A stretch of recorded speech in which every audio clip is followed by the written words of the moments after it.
Thank everybody for being here, and please feel free to sit. We warned Iran not to make any attempt to rebuild at a different location because they were unable to use the ones that we so powerfully blew up. But they ignored those warnings and refused to cease their pursuit of nuclear weapons.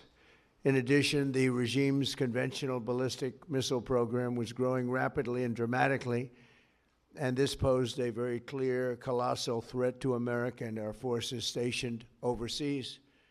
The regime already had missiles capable of hitting Europe and our bases, both local and overseas, and would soon have had missiles capable of reaching our beautiful America.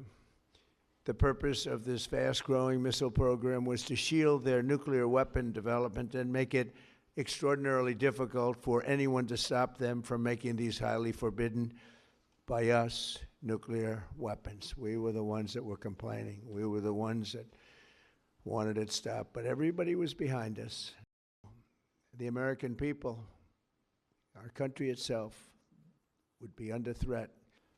An Iranian regime armed with long-range missiles and nuclear weapons would be an intolerable threat to the Middle East, but also to the American people, our country itself. They were put there by General Soleimani. This was our last best chance to strike, what we're doing right now, and eliminate the intolerable threats posed by this sick and sinister regime. And they are indeed sick and sinister.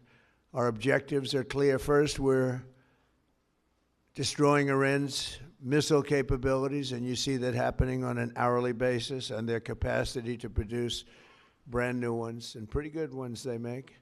Second, we're annihilating their Navy. We've knocked out already 10 ships. They're at the bottom of the sea. Third, we're ensuring that the world's #1 sponsor of terror can never obtain a nuclear weapon, never going to have a nuclear weapon. I said that from the beginning. They're never going to have a nuclear weapon. They were on the road to getting one legitimately through a deal that was signed foolishly by our country.